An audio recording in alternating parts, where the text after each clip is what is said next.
Pak, Ya. menurut Bapak gimana Pak tentang sebuah narasi yang beredar kabur aja dulu gitu Pak, yang sempat viral sebelumnya ini? Eh, Menurut pengetahuan Bapak, kalau tagar kabur aja dulu itu untuk di tahun 2025 ke depannya, Bapak supportnya hanya sekitar 40%. Kalau sebelum tahun 2025, sebelum tahun 2020, Hmm? itu Bapak akan support mereka untuk kabur aja dulu tuh sekitar 80%. Ya. Tapi setelah tahun 2025, itu Bapak cuma memberikan support cuma 40%. Tentu banyak yang bertanya-tanya kenapa berkurang support Bapak untuk tagar kabur aja dulu. Hmm. Sebagai mantan orang yang pernah bekerja di luar negeri, Bapak selama 3 tahun di Korea dan 2 tahun di Jepang.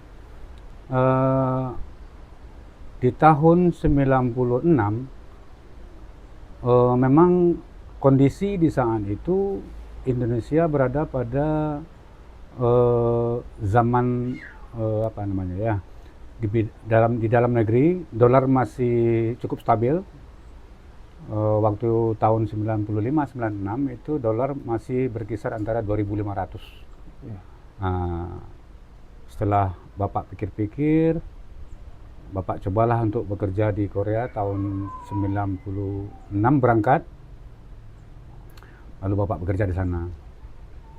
Uh, untuk apa? Untuk memberikan pendidikan yang lebih baik di masa depan Bapak, maka Bapak coba bekerja di sana selama 3 tahun. Tapi alhamdulillah Bapak yang Bapak dapatkan ada dua di sana. Yang pertama adalah ilmu, yang kedua adalah uang. Meskipun uang yang Bapak dapatkan tidak seberapa di zaman itu.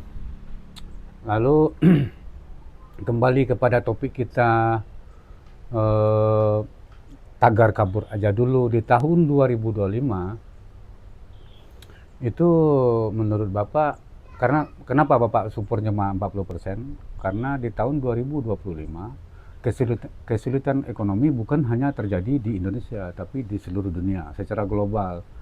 Makanya Bapak tidak begitu support.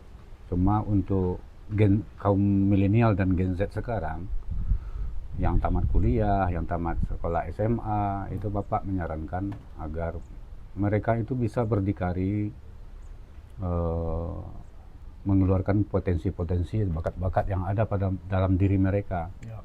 Seperti mereka memulai sebuah usaha, karena di zaman sekarang kalau kita tidak kalau kita menggantungkan diri kepada pemerintah, akan sangat riskan rasanya, karena pemerintah sendiri menghadapi banyak kesulitan untuk membuka lapangan kerja. Jadi dibutuhkan semacam semangat dari anak muda untuk menciptakan lapangan kerja sendiri atau kreativitas sendiri. Jadi kedepannya kita akan tetap mengembangkan potensi yang ada di dalam negeri. Lalu kalau untuk sebagian orang mungkin ingin ke luar negeri, itu tidak masalah. Tapi kalau mereka keluar negeri di zaman seperti sekarang ini, waktu yang akan mereka dapatkan di luar negeri itu tidak akan lama bertahan, disebabkan karena mereka juga mengalami resesi ekonomi ya, secara global itu. Jadi kita mengalami kesulitan. Cuma kalau di Indonesia, karena kita adalah negara agraris, negara pertanian, kita akan masih bisa mengembangkan potensi dari anak-anak muda. Itu tergantung kepada anak mudanya sendiri. Apabila mereka rajin dan mau belajar, mau berusaha, mau meninggalkan gengsi, insya Allah kedepannya mereka akan bisa berdikari.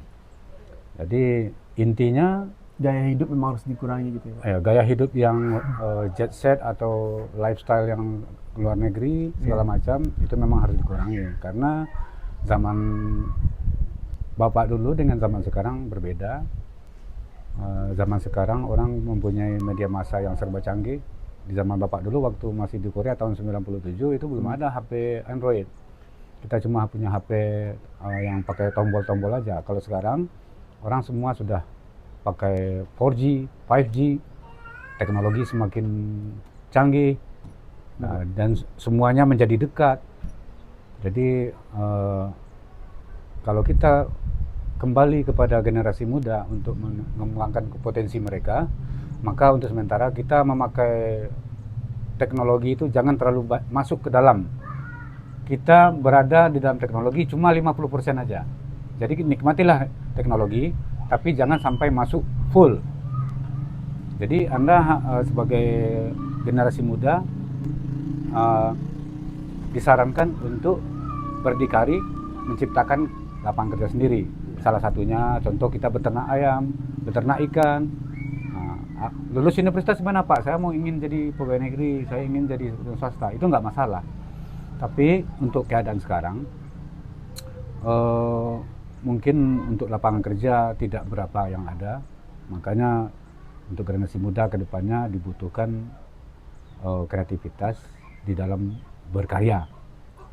Jadi nasihat Bapak sebagai orang tua,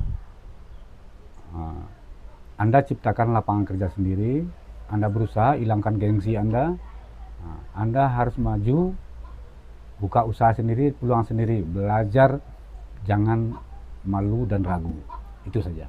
Berarti orang tua itu, peran orang tua memang harus nge-support anaknya itu supaya potensinya itu bakal berkembang gitu ya Pak? Betul, Gitu ya, Pak? betul sekali ya. Jadi makna dari pertemuan kita hari ini bahwa sinergi antara orang tua dan anak tidak memaksakan kehendak kepada anak, dan anak pun tidak memaksakan keinginannya kepada orang tuanya. Itulah yang kita ambil 50-50 tadi, 50-50. Jadi mereka akan kita arahkan sebagai orang tua, mengarahkan anak-anaknya apa yang menjadi keinginan dari anaknya sepanjang itu positif untuk masa depannya. Ya salah satunya adalah dengan melatih mental mereka untuk berdikari. Berdikari itu maksudnya adalah tidak menggantungkan hidup kepada kedua orang tua atau orang lain. Karena ini juga berlaku di luar negeri, karena mereka tidak pernah menggantungkan diri kepada kedua orang tuanya. Nah, itu yang harus kita tiru, itu positifnya. Kalau kedepannya mudah-mudahan banyak generasi-generasi muda yang bisa menciptakan lapangan kerja sendiri. Amin Pak. Semoga ya Pak. Ya, mantap. Makasih ya Pak. Yuk.